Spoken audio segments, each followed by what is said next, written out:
Hi everyone, it's Rudy at Claude Painting Studio. I got contacted recently from the good folk at Weave of War to see if I'd be interested in having a look at some of their cloaks for wargaming figures. They've sent me a number of packs, and I'm going to look at the process of applying these two models today. A little bit about the cloaks. There is a multitude of designs. 10 multi-packs on the website. Each of them is named after a different sheep or wool. This is the Soe pack, which is named after sheep descended from feral ewes on St Kilda in the very western reach of the Outer Hebrides. The cloaks all are double-sided. One side has a nicer appearance to it. They talk about a bad and a good side in their own videos. The bad side is a little faded. It's a different appearance, doesn't catch the light as well. And that's the side you would face towards a model. Each cloak's more or less the same shape. We've got a couple of tags which go around the shoulders.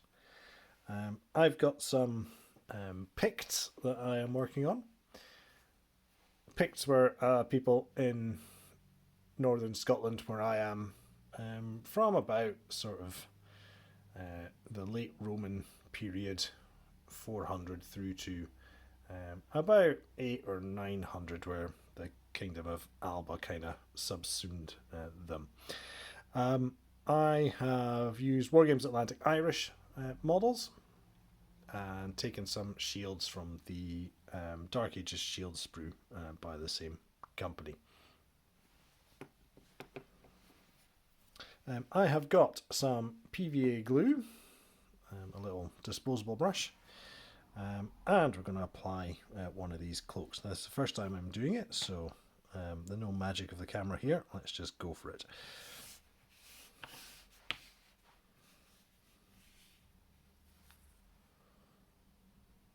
So they do have a nice video on their own YouTube channel which details how to do this. They talk about Mod Podge, but as far as I'm aware, Mod Podge is a type of PVA glue.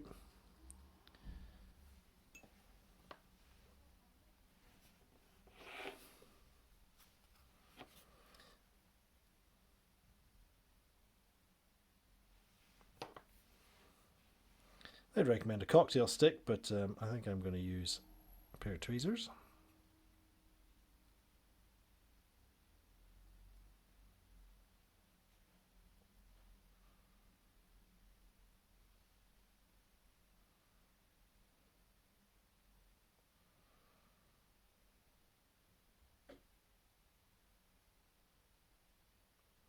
About PVA glues, it does give you quite a bit of a working time, but this maybe doesn't work for, doesn't make for the best television. So I might fast forward through the recording, or just stop so you don't get bored.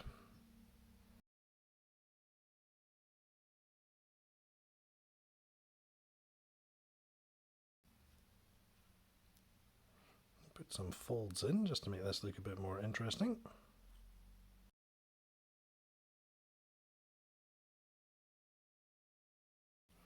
I might need to reapply my glue.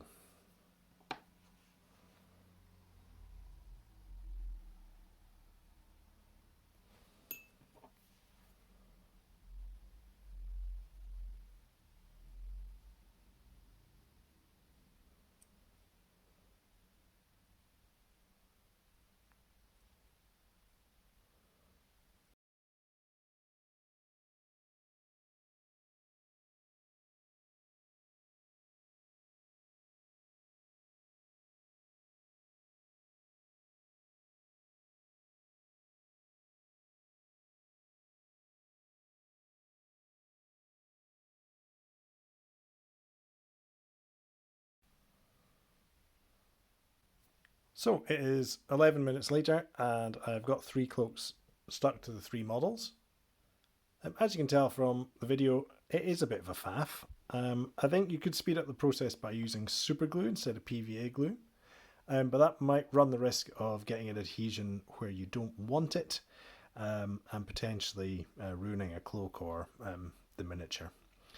Super glue also has a tendency to dry with a sort of a frosty look, which wouldn't look particularly good. PVA glue will dry clear.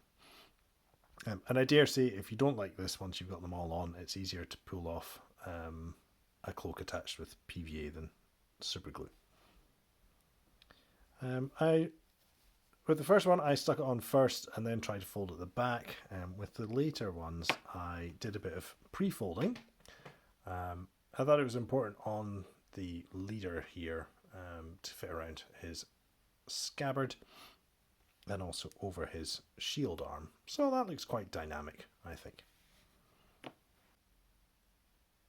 So what would the alternative be to these cloaks? In the Wargames Atlantic Dark Age Irish kit, there is a plastic cloak which will fit on any of the bodies, and you could paint that up with a tartan-like pattern.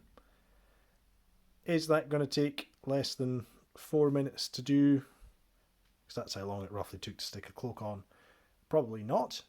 And it's going to require a level of expertise to achieve that. So the other thing we should do is talk about cost for these. At the moment, there's a deal if you buy 2 packs of 8. That's £11. If you think about how much it costs for a model, you're looking around about £1 a plastic figure. Then, what's that, about 60-ish pence, doing maths in my head for a cloak. And then if you wanted a shield transfer, that's another payment as well. So it depends really how much you want to spend to get your army looking the way you want it to. I think in massed battles, it's more about the effect of having lots and lots of troops on the table. The occasional shield transfer or cloak might enhance some command figures. But if you're skirmishing, perhaps you want to just have a dozen figures on the table, then it could be a worthwhile investment. And of course, we don't just need to think about historical figures. You could be applying these to fantasy figures. So, big thanks to Weave of War for sending me these samples to try out. Big thanks to my channel members and Patreon supporters for sending a little bit of money my way just to help pay for all the PVA and other materials that I use. Channel supporters and Patreon members do get early access to the occasional video, plus some other perks. So if you want to support the channel, please check out some links in the description below. Please drop any comments. I'll reply to them all. Thanks for watching. See you later. Bye-bye.